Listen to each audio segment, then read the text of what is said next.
Hello friends, स्वागत है आपका काइंड एजुकेशन प्रियार में। तो आज हम बात करेंगे लाइब्रेरियन थर्ड ग्रेड भर्ती, जो अभी एग्जाम 27 जुलाई 2025 को जो फर्स्ट पारी का पेपर जीके का पेपर है उसकी हम बात करेंगे। तो आप सभी बच्चे लाइब्रेरियन थर्ड ग्रेड का पेपर देखकर ये अनुमान लगा सकते हो पटवार, वीडियो, फोर्थ ग्रेड इन जैसे एग्जाम में जो आने वाले एग्जाम है वो किसके आधार पर प्रश्न बनेंगे और किस प्रकार प्रश्न बन सकते हैं। ठीक है, ज्यादा टाइम नहीं लेते, हम लाइब्रेरियन थर्ड ग्रेड जीके के क्वेश्चन को हल करेंगे। आप मान के चलना कि मैं आपको विथ प्रूफ हमारे चैनल पे गिर रखा है कि हमारे काइंडली एजुकेशन से कितने क्वेश्चन आए थे। ठीक है, तो आपको काइंडली एजुकेशन क्वेश्चन की बात भी हमने कर लिया। ठीक है, ज्यादा टाइम नहीं लेते हुए मैं ओनली आपको जीके क्वेश्चन बताऊंगा। तो जीके क्वेश्चन आराम से देखना है, आराम से उनको देखेंगे आगे किस प्रकार क्वेश्चन आ सकते हैं, किस प्रकार नहीं। ठीक है, पहला क्वेश्चन देखते हैं हम। पहला क्वेश्चन हमारा क्या है, कुछ इकोनॉमिक्स के मैं क्वेश्चन छोड़ दूंगा, सॉरी वो साइको मनोविज्ञान के क्वेश्चन छोड़ दूंगा और सभी क्वेश्चन करेंगे हम। ठीक है, यानी आपके जो राइजिंग राजस्थान संबंधी एक क्वेश्चन दे रखा है। ठीक है, यानी राइजिंग राजस्थान संबंधी एक क्वेश्चन आपका कि rising Rajasthan global invest summit 2024 निम्नलिखित में किस देश में भाग नहीं लिया। यानी आपको पता होना चाहिए ग्लोबल जो राइजिंग राजस्थान होता है हमारा दिसंबर में, यानी दिसंबर में किस प्रकार राइजिंग राजस्थान 2024 हुआ था। ठीक है, यानी दिसंबर में 2024 हुआ था, उसमें किसने देश में भाग नहीं लिया। तो आपको पता होना चाहिए रूस हमारे सहयोगी देश था। ठीक है, रूस सहयोगी देश था हमारा। हमारा नेपाल, नेपाल हिस्सेदारी थी उसमें, और रूस सहयोगी नेपाल। एक इसमें जो आपके ऑप्शन दे रखा है यूनाइटेड किंगडम। ठीक है, यानी यूके। ठीक है, ये तो थे, यानी ये भी थे और ये भी थे, और आपके कनाडा ऑप्शन दे रखा है ना, यानी ठीक है जिस कनाडा ऑप्शन में दे रखा है वो नहीं था, यानी कनाडा हमारे राइजिंग राजस्थान में, राइजिंग राजस्थान में नहीं था। ठीक है, अगर आपका क्वेश्चन नंबर उसमें दे रखा है राजस्थान के, जो आपको मैं बता रहा हूँ राजस्थान की समिट जो हुई थी global investors summit rising Rajasthan वाली दिसंबर में, उसमें आपके रूस था, नेपाल था, यूके था, बल्कि कनाडा हमारे नहीं था। ठीक है, अगले क्वेश्चन की बात करते हैं। बेगम बतूला 2005 की किस श्रेणी में पद्म श्री से सम्मानित किया गया है। ठीक है, यानी जो बतूला बेगम है वो 2025 में क्या हुई थी, यानी आपके सामने दे रखा है बतूला बेगम। ठीक है, यानी बतूला बेगम 2025 जो पद्मश्री मिले थे उनमें किस में सम्मानित किया गया था, यानी उनको किस में सम्मानित किया गया था 2025 के जो पद्मश्री मिले थे उनमें किस में सम्मानित किया गया था। तो आपको पता होना चाहिए बतूला बेगम किससे संबंधित है, तो बतूला बेगम कला से संबंधित है। ठीक है, यानी कला से संबंधित है, कला जिसमें ऑप्शन नंबर 3, यानी कला से क्या है बतूला बेगम सम्मित है। ठीक है, आपको क्या बताना है, बतूला बेगम की कुछ बातें कर लेते हैं। बतूला बेगम मांड गायकार है। ठीक है, यानी मांड गायकार है। ठीक है, इनका संबंध नागौर जिले से है। आगे बात समझे, बतूला बेगम के आपके इस बार पूछा गया है कि 2025 वाला जो पद्मश्री था वो बतूला बेगम को किस कला में मिला था, तो आप बता देना है कला में मिला था। ठीक है, यानी कला में मिला था। आपके ऑप्शन दे रखे हैं जो साहित्य शिक्षा में सार्वजनिक मामलों में सामाजिक कार्यों में नहीं मिला था, बल्कि सामाजिक कार्यों में तो आपको पता होना चाहिए एक डॉक्टर थे उनको मिला था जो सड़क हादसों में वो करते थे। ठीक है, और साहित्य और दो भाइयों को मिला था, और सार्वजनिक मामले में साहित्य और दो भाइयों को मिला था, और कला के मामले में सामाजिक कार्य वाले जो सड़क की दुर्घटनाओं की इस प्रकार जांच करती थी उनको मिला था। बतूला बेगम को पद्मश्री 2025 मिला था, जो कला की संबंध था। ठीक है, यानी कला से संबंधित था। ठीक है, अब बतूला बेगम के बारे में दो ये मांड गायिकाकार आपको इस प्रकार अगले प्रकार पेपर पूछ सकता है कि बतूला बेगम किस कलाकार प्रकार के हैं, तो मांड गायक कलाकार है, नागौर जिले से इनका संबंध है। ठीक है, बात समझ में आ रही है आपके, बतूला बेगम वाला क्वेश्चन आपको समझ आ गया क्या। ठीक है, अगले क्वेश्चन की बात करते हैं हम। आपको समझ में आ गया क्या, दिसंबर वाला राइजिंग राजस्थान के सहयोगी इनके संबंधित पटवार वीडियो जैसे एग्जाम में ये क्वेश्चन आएंगे। मैं फिर से कह रहा हूँ पटवार वीडियो जैसे इनके पेपरों में इन्हीं के आधार पर क्वेश्चन आएंगे। ठीक है, अगले क्वेश्चन की बात करते हैं। अगला क्वेश्चन क्या है हमारा, अगला क्वेश्चन क्या है कि राजस्थान क्षेत्रफल की दृष्टि से सबसे बड़ा जिला, तो मैं आपको करा के गया था, राजस्थान क्षेत्रफल की दृष्टि से सबसे बड़ा जिला गुजरात आपको निम्नलिखित में किसी उपयोग, एकदम थर्ड क्लास क्वेश्चन है। ठीक है, राजस्थान कर्मचारी चयन बोर्ड के पास एकदम थर्ड क्लास क्वेश्चन मिलते हैं, आपको ही बताया। ठीक है, थर्ड क्लास क्वेश्चन मतलब सबसे क्षेत्रफल की दृष्टि से सबसे बड़ा जिला कौन सा है। ठीक है, यानी सबसे बड़ा जिला कौन सा क्षेत्रफल की दृष्टि से, सबसे बड़ा नो डाउट जैसलमेर। ठीक है, यानी जिस बच्चे ने जैसलमेर ऑप्शन किया था उसका सबसे बड़ा क्षेत्रफल की दृष्टि से, सबसे बड़ा क्षेत्रफल की दृष्टि से सबसे बड़ा कौन सा है, जैसलमेर है। ठीक है, आगे बात करें भारतीय संविधान की मौलिक अवधारणा किस देश से ली गई है, तो मौलिक अवधारणा यानी मौलिक अवधारणा किस देश से ली गई है, मौलिक अवधारणा तो आपको पता होना चाहिए मौलिक अवधारणा किससे ली गई, हमें यूएस से लिए गई है, ठीक है। यानी संयुक्त राज्य अमेरिका से हम क्या लिया है, मौलिक उदाहरण लिया है। मौलिक मूल करते हुए हम कहां से लिए, मूल करते हुए हम कहां से लिए, रूस से, ठीक है। यानी मूल करते हुए हम रूस से लिए और मौलिक अधिकार हम लिए यूएस से। मैं बार बार फिर समझा रहा हूं आपको, ये मौलिक अधिकार वाले और मौलिक कर्तव्य वाले आ सकते हैं प्रश्न, ठीक है। यानी जो मौलिक मूल करते हुए वो हम कहां से लिए, वो हम रूस से लिए, ठीक है। और जो नीति निर्देशक तत्व है ना, नीति निर्देशक तत्व है, वो हम कहां से लिए हैं, आयरलैंड से। ये मोस्ट इंपोर्टेंट लगा लेना क्वेश्चन, नीति निर्देशक तत्व वाला, ठीक है। यानी नीति निर्देशक तत्व हम आयरलैंड से लिए हैं, मूल करते हुए कहां से लिए, रूस से लिए, और मौलिक अवधारणा कहां से लिए हमें, या मौलिक करते हुए यूएस से लिए, ठीक है। बात समझ में आ रही है आपके। सबसे बड़ा क्षेत्रफल की दृष्टि से जैसलमेर है। आपके अगर क्वेश्चन में आता है, अभी इस प्रकार क्वेश्चन करेंगे ना, तो आगे आने वाले वीडियो चाहे पटवार हो, चाहे आपके पास 4th ग्रेड हो, ठीक है, चाहे आरपीएससी का कोई एग्जाम हो, उसमें इस प्रकार के क्वेश्चन आपको मेहनत करनी पड़ेगी और इस प्रकार के क्वेश्चन आपके सही होंगे, ठीक है। क्षेत्रफल की दृष्टि से आगे मौलिक आधार में यूएस से दिया गया, आगे आने वाले एग्जाम में आपको मूल करते हुए रूस से लिए गए और नीति निर्देशक तत्वों में आयरलैंड से लिए गए, ठीक है। बात समझ में आ रही है। अगले क्वेश्चन की बात करते हैं। मोस्ट एग्जाम्पल करा रहा हूं आपको, मोस्ट मैं आपको फिर से बता दूं, हमारी जाके आप प्लेलिस्ट देख लेना, उसमें क्वेश्चन आए नहीं है तो, ठीक है। अगले क्वेश्चन की बात करते हैं।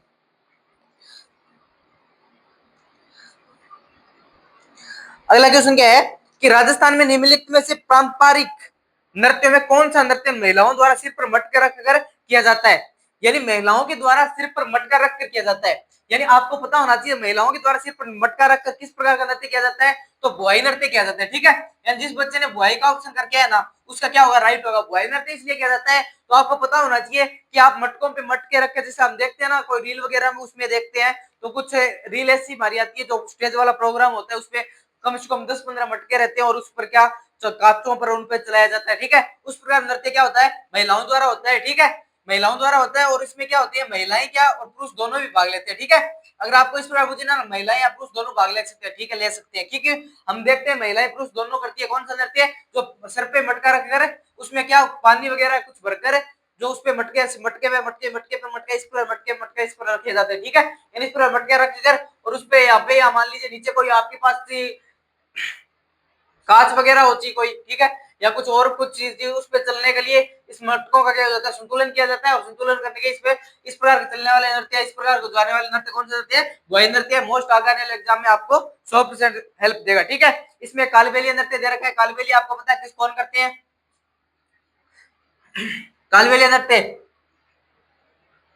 तो कालबेलिया नृत्य किसके द्वारा किया जाता है, कालबेलिया नृत्य किसके द्वारा किया जाता है, ये ऑप्शन में आगे आने वाले एग्जाम में आपको देंगे कालबेलिया नृत्य, ठीक है। एक आज में दे रखा है घूमर, ठीक है, यानी घूमर मोस्ट है इसमें। घूमर क्या है, राजस्थान का लोक नृत्य है, ठीक है। इसे नृत्यों का सिरमौर कहा जाता है, नृत्यों का सिरमौर कहा जाता है, ठीक है। राजस्थान का नृत्य नृत्यों का सिरमौर कहा जाता है। एक इसमें दे रखा है अग्नि नृत्य, अग्नि नृत्य ये मोस्ट लगा लेना। ये पटवार या वीडियो आपको अग्नि नृत्य संबंधी क्वेश्चन है। किस संप्रदाय के लोग करते हैं, जसनाजी संप्रदाय। यानी किस संप्रदाय के लोग करते हैं, जसनाजी संप्रदाय। अंगारों पर क्या करते हैं, अंगारों पे डांस करते हैं, ठीक है। तो आपके सामने इस प्रकार का एक नृत्य बुआई नृत्य किस प्रकार का नृत्य है कि महिलाओं के द्वारा, या कोई उस पे सिर पे मटके रखकर लगातार 10-15 मटके रखकर उस पे जो नृत्य किया जाता है बुआई नृत्य किया जाता है। और घूमर नृत्य राजस्थान का लोक नृत्य है, नृत्यों का सिरमौर कहलाता है। अग्नि नृत्य दक्षिणादी संप्रदाय से अग्नि नृत्य कहते हैं, ठीक है। बात समझ में आ रही है आपके। अगले क्वेश्चन की बात करते हैं। तो अगला क्वेश्चन क्या दे रखा है, मैं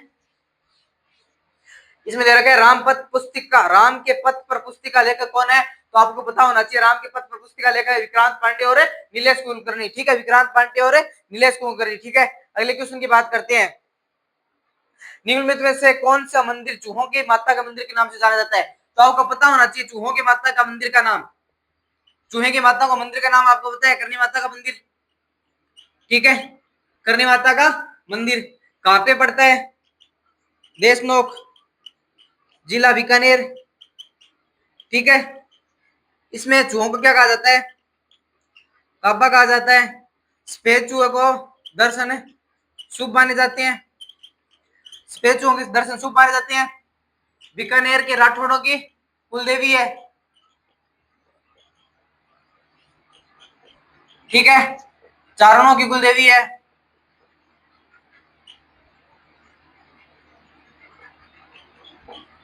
ठीक है।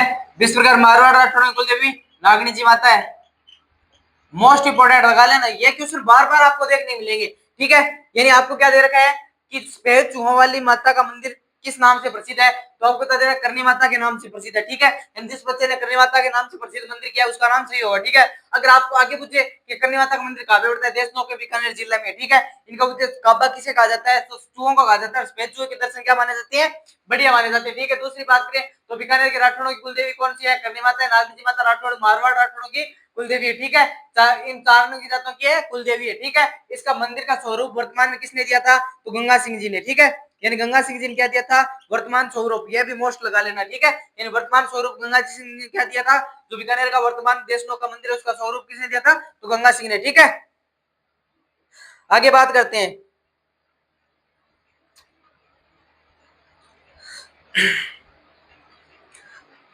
आगे की बात करो तो बंगाल की खाड़ी में कौन सी नदी नहीं गिरती है, आपका ये क्वेश्चन है। यानी बंगाल की खाड़ी में कौन सी नदी नहीं गिरती है, ठीक है। यानी बंगाल की खाड़ी में नहीं गिरने वाली नदी, तो आपके सामने तीन तो बंगाल की खाड़ी में गिरती है। यानी बंगाल की खाड़ी में नहीं गिरने वाली नदी पूछ रहा आपसे, बंगाल की खाड़ी में नहीं गिरने वाली नदियां, ठीक है। तो आपके सामने तीन दे रखी है गिरने वाली, जिसमें बात करें तो जिसमें महानदी है ना वो भी गिरती है, ठीक है, गंगा भी गिरती है,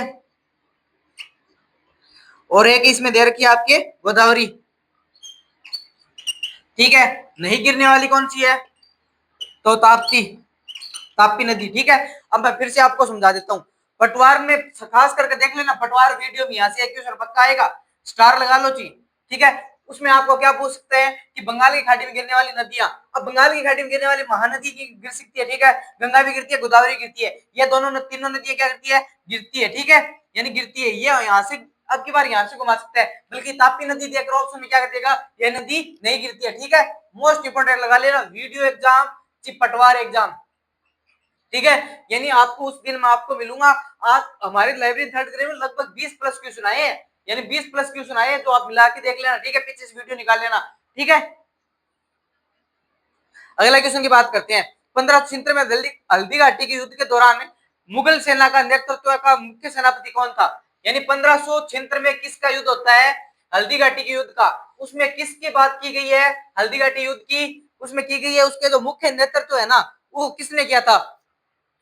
मैं आपको फिर से आराम से बताता हूं, यानी आपको दे रखा है 1576 में हल्दी घाटी युद्ध के दौरान मुगल सेना का मुख्य सेनापति निम्नलिखित में कौन सा, यानी आपको दे रखा है 1576 में हल्दी घाटी का युद्ध हुआ था, ठीक है। मुगल सेना का मुख्य सेनापति कौन था, बच्चे बच्चों को पता है कि मुगल सेना का मुख्य सेनापति कौन था, ठीक है। यानी आपको पता होना चाहिए यह कब युद्ध कब होता है, तो कई बुक 21 जून देती है और कई 18 जून, आप ऑप्शन के आधार पे कर लेना, ठीक है, ठीक है। यानी 21 जून 18 जून देती है। हल्दी घाटी का युद्ध किन किन के बीच होता है, एक पास अकबर की सेना जिसे मुगल सेना कहते हैं, ठीक है, दूसरे प्लस महाराणा प्रताप, प्रतापों के प्रताप महाराणा प्रताप, ठीक है। इसमें जीत किसी की नहीं बताई जाती है, बल्कि इसमें जीत किसी की नहीं बताती है। अब ये बताऊं कि इसमें क्या महाराणा प्रताप ने जो मुगल सेना के जो सेनापति कौन था, यानी मुगल सेना का सेनापति कौन था उसकी बात करते हैं, ठीक है। मुगल सेना का सेनापति कौन था, तो मान सिंह था, ठीक है, मान सिंह प्रथम, यही आपके क्वेश्चन का उत्तर है, ठीक है। यानी क्वेश्चन का उत्तर मान सिंह प्रथम था, कौन था, ये जयपुर के कछावा राजा था, जयपुर का कछावा राजा था, किसका बेटा था, तो भगवंत दास का। यानी भगवत दास ने अकबर की क्या कर ली थी, अधीनता स्वीकार कर ली थी और अपनी पुत्री क्या करती थी, शादी कर दी थी, ठीक है। यानी अपनी पुत्री क्या करती थी, शादी करती थी। हल्दी घाटी के युद्ध की बात करें तो और बात कर लेते हैं। हल्दी घाटी के युद्ध से होने से पहले अकबर ने 4 दूत भेजे थे, यानी 1572 में एक दूत भेजा था, ठीक है, फिर 1573 में, फिर 1573 में, ठीक है, फिर 1573 में 4 दूतों को भेजा था, किसके कारण, 4 दूत भेजे थे, किसने? अकबर ने भेजे थे, ठीक है, किसको? महाराणा प्रताप को समझाने के लिए, ठीक है, जिसमें 1 नंबर पे कौन आता है? तो 1 नंबर पे जलान खारकोरची आता है, ठीक है, 2 नंबर पे मान सिंह खुद आती है, 3 नंबर पे भगवंत आती है और 4 नंबर पे टोडरमल आता है, ठीक है। अब बात करें अकबर के मुगल सेना की ओर से अकबर के जो महाराणा प्रताप लास्ट अटैक किया वो उसमें कौन था? तो जलान खां था, ठीक है, यानी जलान खां था, कौन था? जलान खां कोरची था, जिसने अकबर पे क्या किया था? लास्ट युद्ध किया था, महाराणा प्रताप की ओर से अकबर की ओर से महाराणा प्रताप लास्ट युद्ध किया था। ये 1576 हल्दीघाटी युद्ध के बारे में बात की गई है, ठीक है। इसमें बदायूं और किसके द्वारा? कर्नल जेम्स टॉड के द्वारा कुछ मत दिए गए हैं। इसे गोगुंदा का युद्ध किसने कहा था और मैराथन का युद्ध किसने कहा था? ठीक है, गोगुंदा का युद्ध और बदायूं ने क्या कहा था, उनकी आप कमेंट बॉक्स में उत्तर दे दीजिए, ठीक है। बात समझ में आ गई आपको? अगले क्वेश्चन की बात करते हैं। इस प्रकार आपको क्या करना पड़ेगा? क्वेश्चन लेना पड़ेगा, ठीक है। पानी पी लेता हूं मैं।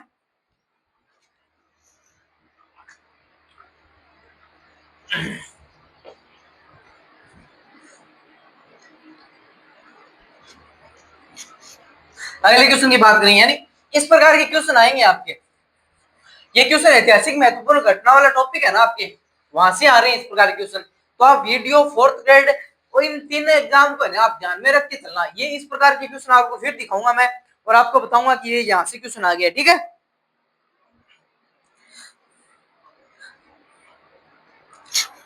अगला क्वेश्चन दे रखा है, राजस्थान में बटरफ्लाई पार्क कहां स्थित है? तो बटरफ्लाई पार्क कहां स्थित है आपके?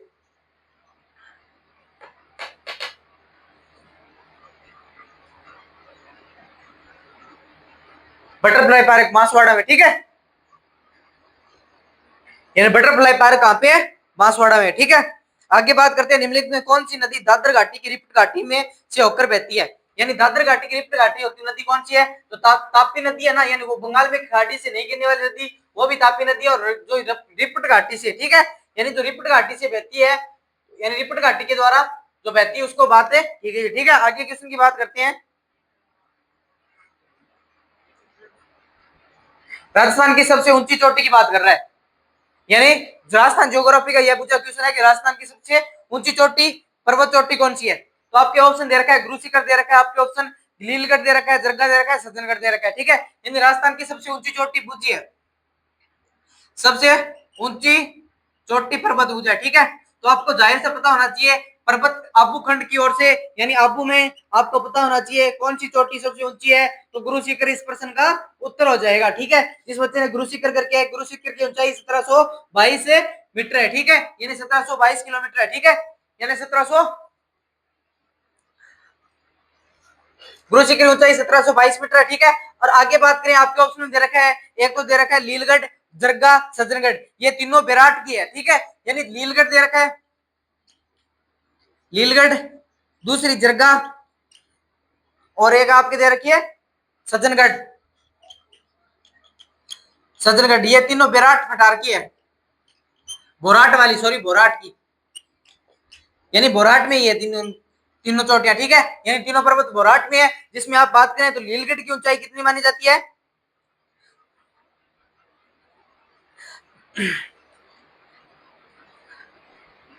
यानी तीनों है तो उदयपुर में ही, यानी उदयपुर की बात कर रहा हूं मैं, ठीक है। बल्कि जो बोराट पठार लगता है ना, जो गोकुंदा और कोमलगढ़ के बीच है, गोकुंदा और कोमलगढ़ के बीच, उसको क्या कहते हैं? बोराट पठार, याद रख लेना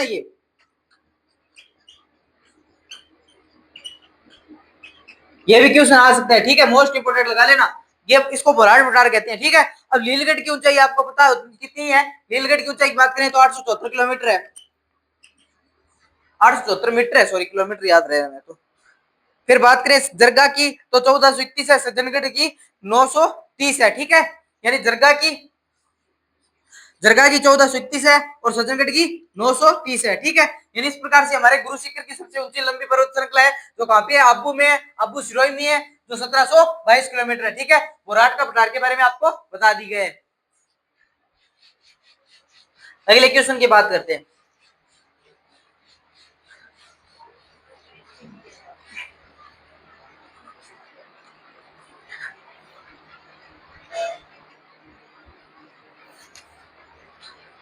अगले क्वेश्चन की बात करते हैं, ठीक है, आपको गुरु शिखर वाला आ गया। अगला क्वेश्चन क्या कहता है कि भारत छोड़ो आंदोलन के दौरान भारत का वायसराय कौन था?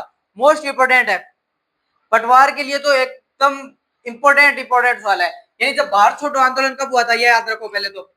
भारत छोड़ो आंदोलन, यानी भारत छोड़ो आंदोलन कब होता है, तो 1942 में होता है, ठीक है। यानी भारत छोड़ो आंदोलन कब होता है, तो 1942 में होता है। अब इसमें वॉइस रॉय कौन था, ये पूछ रहे हैं, यानी वॉइस रॉय कौन था, तो आपके उसमें दे रखा है लिनलिथगो, ठीक है। यानी लिनलिथगो था, वो कौन था, भारत का वॉइस रॉय था। यानी लिनलिथगो कौन था, भारत का वॉइस रॉय। ये वॉइस रॉय कब बनता है भारत का, तो आपको याद कब रखना है, वॉइस रॉय बनता है 1936 से लेकर 1943 तक, यानी 1936 से 1943 तक। अब मैं आपको एक काम देता हूँ, आप याद करना कि भारत आजाद हुआ था ना, तब भारत का वॉइस रॉय कौन था। भारत आजाद होता है ना, भारत का आजाद होता है, यानी 1947 में जब आजाद होता है भारत, आजाद होता है भारत, तब भारत का वॉइस रॉय कौन था।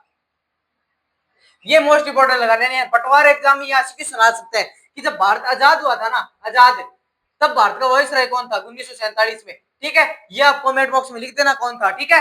और भारत छोड़ो आंदोलन की बात करें तो वॉइस रॉय लिनलिथगो था, जो कब 1936 से 1943 में रहा था, ठीक है। इसमें 1942 में ऐसे आंदोलन होता है, उसकी बात कर रहे हैं, ठीक है। आगे राजस्थान की पाकिस्तान के साथ पश्चिमी सीमा, अंतरराष्ट्रीय सीमा कब कितनी लगती है, ठीक है। तो आपको पता होना चाहिए रेड क्लिफ रेखा, रेड क्लिफ रेखा, ठीक है। यानी रेड क्लिफ रेखा जो राजस्थान से कितनी पाकिस्तान की दिशा में लगती है, जिसमें बीकानेर, गंगानगर, गंगानगर, बीकानेर और जैसलमेर, जोधपुर, बालोतरा, कुछ फलौदी, ठीक है। यानी इनके भाग लगते हैं, जो 1070 किलोमीटर रेखा बनाती है, ठीक है। यानी 1070 किलोमीटर रेखा, रेड क्लिफ रेखा कब लागू हुई थी, 17 अगस्त 1947, ठीक है। यानी इस प्रकार रेड क्लिफ रेखा वाला पर्सन कंप्लीट हो गया, ठीक है। आगे बात करें तो इसमें अगला क्वेश्चन दे रखा है, राजस्थान के एग्रो क्लाइमेट जोन में शुष्क पश्चिमी मैदान के, जो एग्रो क्लाइमेट जोन शुष्क पश्चिमी मैदान बाढ़ में, जिस बच्चे ने क्या है ना, वही है, ठीक है। यानी एग्रो क्लाइमेट शुष्क पश्चिमी मैदान बाढ़ में रहे, ठीक है। अगले क्वेश्चन की बात करते हैं, दूध सागर जल प्राप्त की बात करें तो दूध सागर जल प्रपात कहाँ पे है, गोवा में है, ठीक है। यानी गोवा में है, दूध सागर जल प्रपात गोवा में है। अगले की बात करते हैं, अगला क्वेश्चन क्या है, यानी मैं आपको वही क्वेश्चन करा रहा हूँ जो एग्जाम की दृष्टि से राजस्थान जीके के, मैं मनोविज्ञान की क्वेश्चन नहीं करा रहा हूँ, कुछ क्वेश्चन जीके के भी नहीं करा रहा हूँ, ठीक है। अगला निम्न में एक प्रत्यक्ष कर डायरेक्ट का सेक्स कौन सा है, जिसमें आपको पता है सीमा शुल्क या डेढ़, तो सीमा शुल्क कस्टम ड्यूटी है, तो बाबा चीटी से ये एग्जाम में आ रहा है, ठीक है। उदयपुर का अमर रेखर महादेव क्षेत्र किसके लिए प्रसिद्ध है, तेंदुओं के लिए, ठीक है। एक आपके बहुत क्वेश्चन,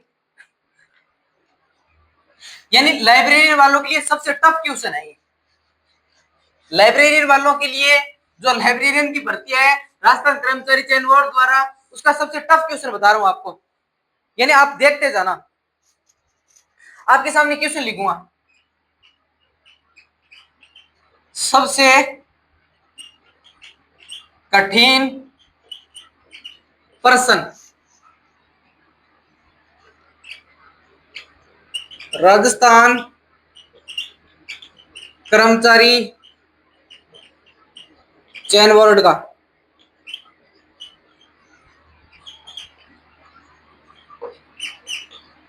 राजस्थान कर्मचारी चयन बोर्ड का सबसे कठिन प्रश्न, प्रश्न सुनिए कि भारतीय राज्य और राजधानियां, यानी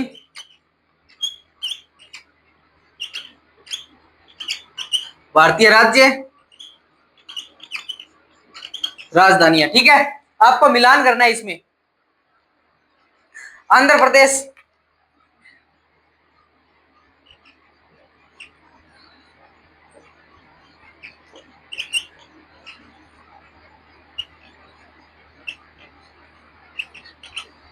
हरियाणा, तमिलनाडु,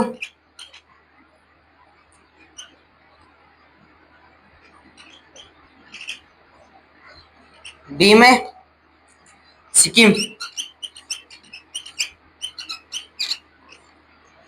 ऑप्शन दे रखे हैं आपके, गंगटोक, चेन्नई, चंडीगढ़, अमरावती।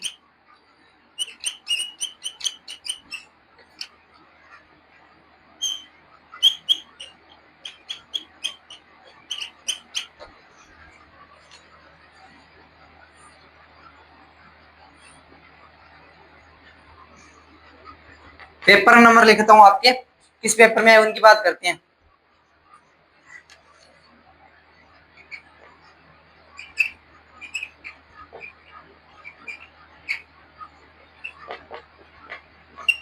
जल्दी से क्वेश्चन का जवाब दीजिए।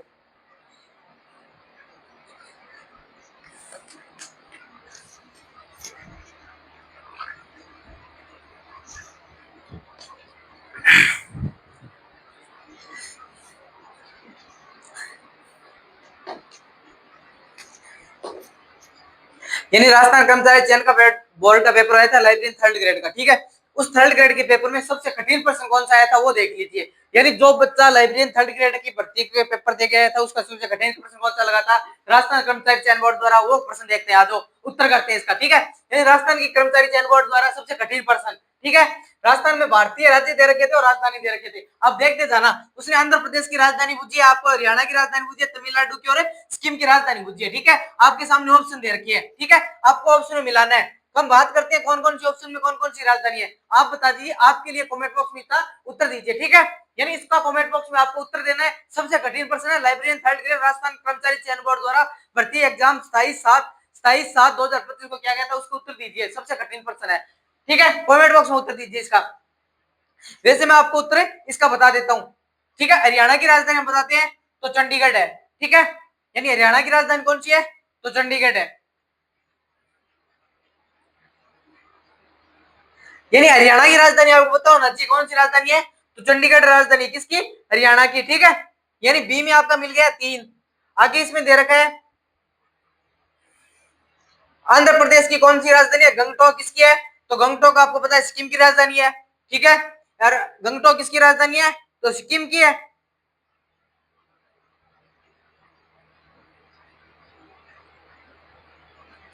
सॉरी सॉरी, गंगटोक इसकी नहीं है भैया, मैं भी गलत हो गया, हरियाणा चंडीगढ़ की है। इस प्रकार ए में आपके क्या दे रखा है, ये तो अगर मेरे को भी नहीं आता आपको भी नहीं आता तो कर देते। आंध्र प्रदेश किसकी है,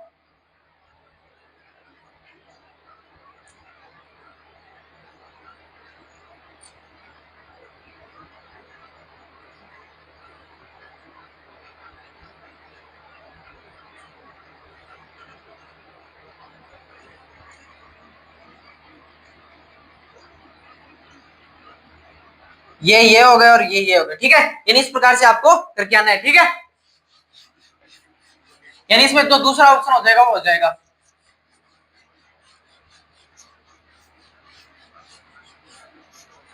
अगले क्वेश्चन की बात करते हैं, ठीक है।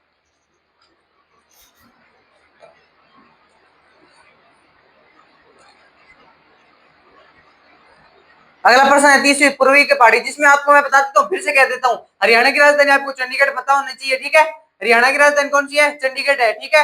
और जो आंध्र प्रदेश की राजधानी कौन सी है, अमरावती है, ठीक है। आंध्र प्रदेश की राजधानी कौन सी है, आंध्र प्रदेश की राजधानी अमरावती है, ठीक है।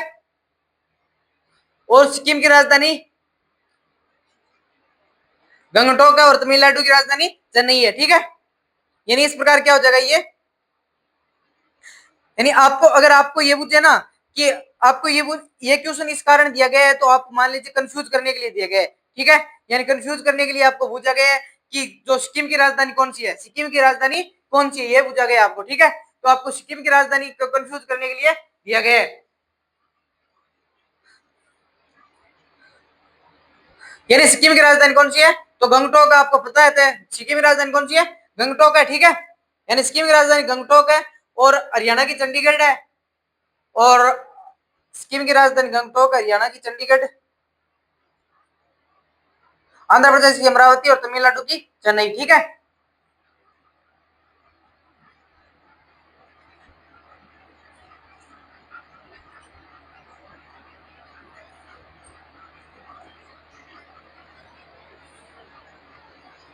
एक आपके दे रखा है 1960 में बीवीलाल बीके थापर किसने की कालीबंगा सभ्यता की खोज की थी, यानी कालीबंगा सभ्यता किसने, बीवीलाल बीके थापर ने की थी, ठीक है।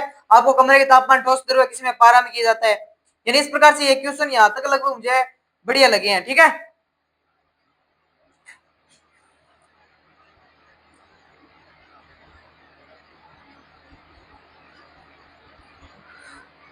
नाहरगढ़ वाले की और बात वो करेंगे आप कल, ठीक है। और कल हम सभी का इसका ऐसा एनालाइज कर लेंगे, आज इतनी लेंगे, कल मिलते हैं। जय हिंद, जय भारत।